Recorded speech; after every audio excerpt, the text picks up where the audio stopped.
On this episode of China Uncensored, the hard life of a Chinese athlete. Hi, welcome to China Uncensored. Be sure to bring it! I'm Chris Chappell. You know, it's about time someone told these Chinese athletes to get in line. They are just so terribly capricious, says party mouthpiece the People's Daily. I mean, Chinese leader Xi Jinping is a known sports fan, and did any of these so-called athletes even think about how they might have hurt his feelings? That's why ever since he assumed power last fall, the People's Daily has taken it upon itself to publish article after article pointing out the terrible capriciousness of athletes who have the nerve to say, I'm sorry, it makes me sick to even say it, think they have individual thoughts. Excuse me. Case in point, Li Na. Not Lena, Li Na. She's the 6th-ranked female tennis player in the world according to the Women's Tennis Association. Look at how capricious she is. She dared to say she plays tennis for herself and not for her country. I think we have a clip of that.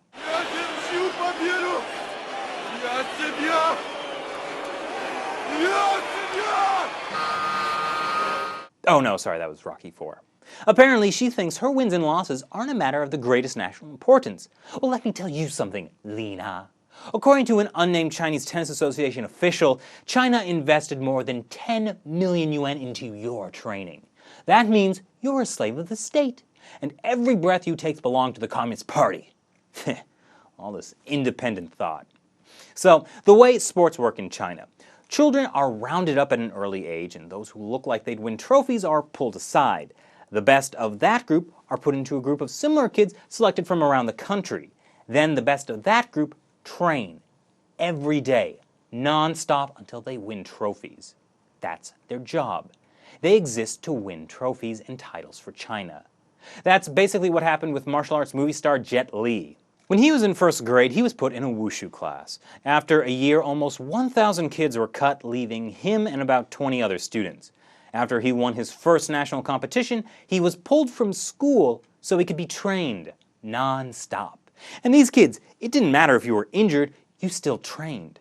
Jet Li once trained for 2 days after breaking the bone in his foot clear through, because you can't stop training. They eventually took him to the hospital after his foot swelled to the size of a ham. When he came back with a cast from the waist down, they just put him to training his upper body, obviously.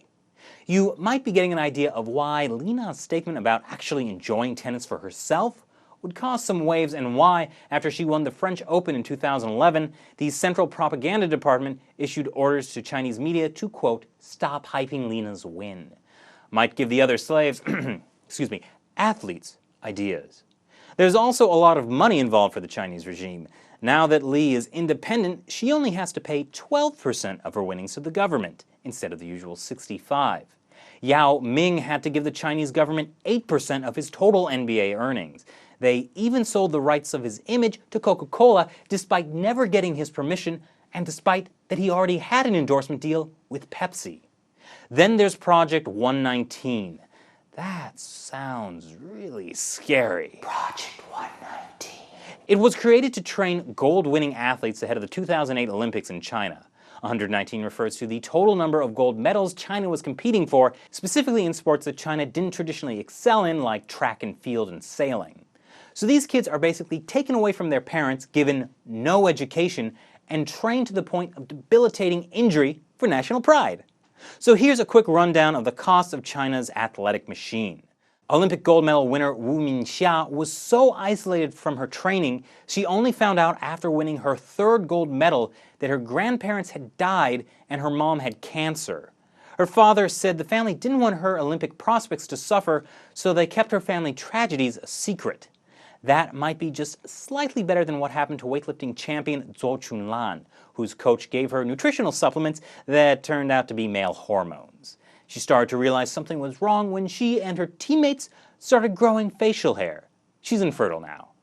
Guo Ping trained as a marathon runner since she was 9. This is what her feet look like now.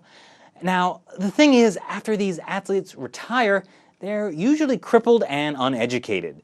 That makes it pretty hard to compete at life. State media estimates there are 2,400,000 retired athletes that suffer from injuries, poverty, and unemployment. Most of these former athletes are often forced to live in squalor and end up being forced to sell their medals.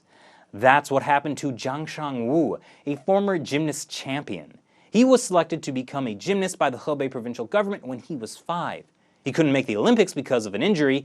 Then he had to go beg in the streets of Beijing to survive. He sold his medals for $13.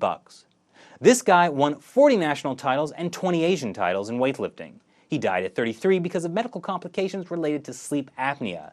He was working as a security guard and had about $50 to his name. But seriously guys, Li Na is being totally capricious. Now this really was just a very, very tiny sampling of countless similar stories and scandals. Those that suffer the most are the ones good enough not to get cut in the early days, which is the majority, but aren't good enough to win Olympic gold. Winning 20 Asian Games doesn't really count for much. So what do you think of China's method of manufacturing athletes? Is it worth the human cost? Leave your thoughts below, follow China Uncensored on Twitter or like it on Facebook. Right now, I'm going to go out and play some basketball, not to win medals, but just for fun. Because sports should be fun.